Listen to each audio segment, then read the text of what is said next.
Jika kita cek datanya dari Oktober 2021 dari survei seluruh tatap muka yang kami lakukan, nah, PDIP agak sedikit turun trennya. Ya, dia sempat lumayan tinggi di September, baru kemudian agak cenderung menurun, ya, berakhir di 22,2% tadi sudah saya sampaikan. Sementara Gerindra cenderung mempunyai tren kenaikan meskipun di November Desember naik di bawah margin, ya. Bagaimana kemudian survei untuk melihat atau lembaga survei melihat rasa tidak percaya dari PDIP? Ini masih bersifat temporer, bukan sesuatu yang pasti begitu, Mas Hanta Yuda. Ya, Tisa, Mas Bimo, survei ini bukan dilakukan hanya hari ini. Kami juga sekerap melakukan survei, termasuk PD Perjuangan itu menggunakan survei poltreking untuk pilkada dan sebagainya. Dan kita pernah juga merilis Mas Ganjar nomor 1 posisinya, kemudian ada Pak Prabowo dan sebagainya. Jadi survei itu adalah memotret tren hari ini. Betul, dia dinamis, bisa berubah dan seterusnya. Tapi memang survei itu saya ingin meluruskan bahwa ada 4 poin ya penting. Pastikan survei itu dilakukan. Karena ada yang nekat. Ternyata hanya mengutak-atik data misalnya, dia tidak pernah turun ke lapangan. Yang kedua, pastikan lembaga survei itu memiliki metodologi yang benar. Dan metodologi itu sudah sangat, ini statistiknya sudah hampir 100, bahkan lebih seratusan tahun, dan itu bisa dipertanggungjawabkan secara ilmiah.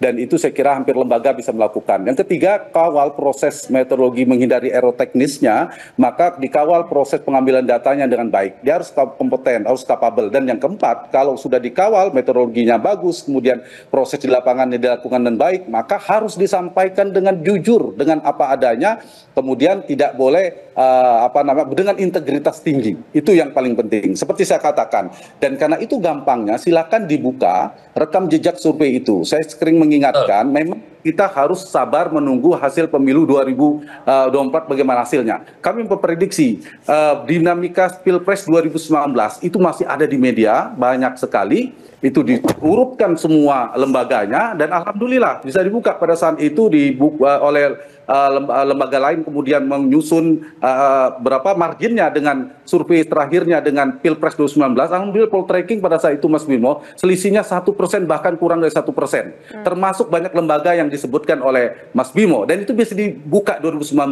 yang lalu. Itu satu hal saya kira yang perlu kita lihat rekam jejaknya. Yang kedua, Mas Hanta, yang saya pengen dijawab tadi, bukan saya tidak percaya lembaga survei, kami pun menggunakan lembaga survei sebagai alat untuk melihat kinerja kader partai dan kami. Undecided voter saya ya, Pak Mas Bimo. Ya, undecided voter itu kenapa ada yang 13, ada yang 8, ada yang 30%. Oke. Ya, yang pertama kita tahu pemilu itu kan berlangsung sudah semakin dekat. Logikanya Mas Bimo itu semakin sedikit orang yang belum menentukan pilihan. Jadi dalam survei kita melakukannya itu didalami betul, menghindari jangan sampai si surveyor mengisi sendiri.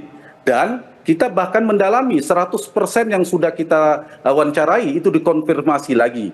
Bahkan lebih dalam. Kita melakukan metode simulasi kertas suara, Mas Bimo. Ada orang ketika ditanya mungkin segan menjawabnya, tapi dengan simulasi kertas suara, dia memilih dengan pilihannya. Dan itu kami lakukan di pemilu 2019 yang lalu. Dan undecidednya tinggal memang sudah mengecil. Jadi menurut saya, soal itu tidak bisa kita kemudian menyimpulkan bahwa yang kenapa ini beda dan beda, saya pada posisi ibarat laboratorium, kita bisa mempertanggungjawabkan dan harusnya saya balik ke Mas Bimo. Mas Bimo tanya, kenapa kok undecidednya masih orang belum menentukan pilihan masih 30-an%, padahal pemilu tinggal 2 bulan lagi. Saya balik gitu, kan ceritanya kalau nggak salah dari berbagai macam lembaga itu kan tinggal 10%, tinggal 5%. Yang saya pengen dijelaskan itu, mengapa antar lembaga survei undecided votersnya yang belum menentukan itu perbedaannya sangat jauh. Tadi saya katakan, misalnya LSI ada 13. Kemudian Mas Jadi sebenarnya Mas Bimo, izin saya menjelaskan. Kita dengar dulu jawaban dari Mas Hanta. Cuma ada yang tinggi, ya hanya satu tinggi itu di Litbang Kompas. Karena itu Mas Bimo mungkin perlu bertanya ke Litbang Kompas, kenapa undecidednya masih 8%. Sementara lembaga lain itu tinggal 5% dan sebagainya. Ya, jadi semakin mendekati pemilu semakin mengecil. Semakin mengecil. Ya, dan ini kenapa ada lembaga survei yang masih 30%-an? Nah, yang kita bisa deteksi Mas Bimo di poltreking itu yang masih mungkin mengubah pilihan. Jadi kita dalami, ada sekitar 28% yang bisa mengubah pilihan, artinya swing. Bedakan ya, Betul.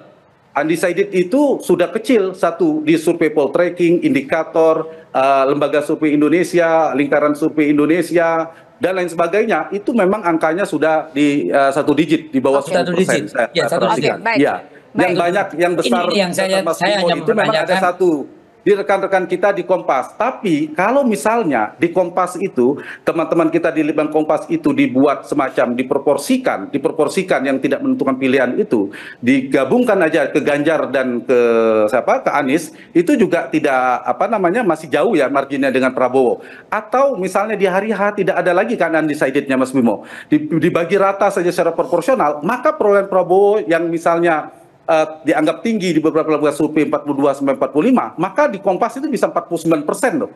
Kalau undecided-nya itu dibagi proporsional bisa 48-49%. Poinnya saya apa? Nggak bisa begitu, Pak. Itu Pak Anta buat opini. Mohon maaf Pak Anta. Pak Anta tidak boleh berpikir, mohon maaf, Anda sebagai seorang kapasitas intelektual Anda bisa. Undecided voter dibagi proporsional, Anda bisa. Anda beropini. Itu seandainya bicara hasil survei. Anda tidak boleh beropini. Kalaupun yang di Kompas itu kita samakan dengan yang kita, jangan lupa jarak antara Prabowo dan Ganjar itu jauh lagi di Kompas itu. Masih mending di kita itu di tempat saya 27% Ganjar Pranowo. Di indikator misalnya kalau diperhatikan 24%. Di Kompas kalau nggak salah 15%. Nah disinilah saya kira silakan. Tapi hanya saya mengkritisi Anda membagi secara proporsional. Itu tidak boleh. Ketika secara proporsional itu opini. Mengumumkan lagi menang Ganjar, kami pernah ngomong Ganjar itu sepanjang tahun. Jadi wajar, saya tidak apa-apa respon baik, dari nanti Pak di segmen politisi seperti selanjutnya. Mas Bimo, wajar kalau kemudian tiba-tiba ketidakpercayaan. Tapi saya pastikan, saya bukan tidak percaya ya. Mohon maaf, saya bukan tidak percaya. Salah itu tadi. Saya meluruskan Mas Bimo, jangan dikatakan bahwa undecided beda-beda. Enggak. Undecided sudah mengecil semua. Ada satu survei belakangan ada 30. Nah, karena itulah Mas Bimo bertanya kepada yang banyak itu. Harusnya saya balik dong pertanyaannya. Lembaga kontrol antar lembaga survei apa ada gitu loh Mas. Nah sekarang kita ingin ke Mas Hanta Yuda. Mas Hanta Yuda, apakah karena ini terjadi karena ada efek dari Jokowi tadi atau bagaimana? Ya, begini, faktor kenaikan elektabilitas Gerindra itu urutannya begini. Ada faktor Jokowi itu merupakan faktor utama, salah satu faktor ya, bahkan faktor utama yang menyebabkan elektabilitas Prabowo Gibran naik. Nah, faktor kenaikan elektabilitas Prabowo itu berimbas pada kenaikan Gerindra sebagai kotel efek yang paling memiliki dampak paling besar limpahan elektoral, insentif elektoral dari kenaikan Prabowo.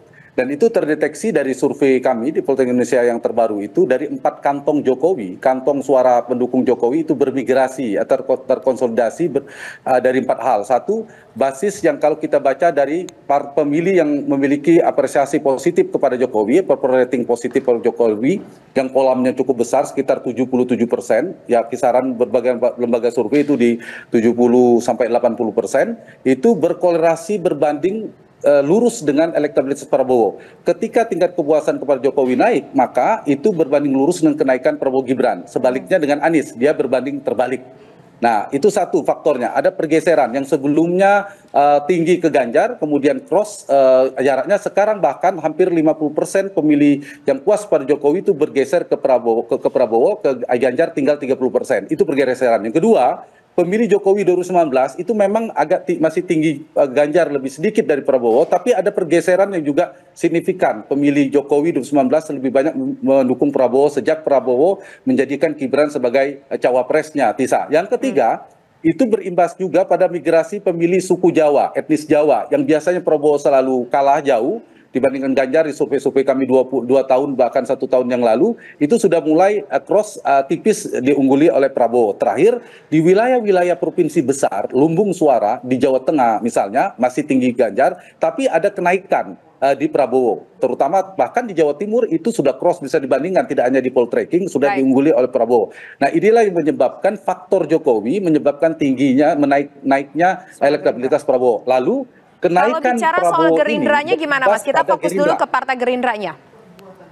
Nah, saya ingin menyampaikan itu. Maka dengan kenaikan Gerindra itu, Prabowo itu berimbas pada Gerindra. Di data kami, partai yang mendapatkan kotel efek ekor jas terbesar dari kenaikan Prabowo itu adalah Gerindra. 30%-nya. Kalau sekarang 45%, berarti sumbangsi pemilih Prabowo itu 15% di Gerindra itu berasal dari Prabowo. Artinya apa? Secara tidak langsung Jokowi memang tidak secara langsung memberikan dampak pada Gerindra, tapi memberikan dampak kepada Prabowo.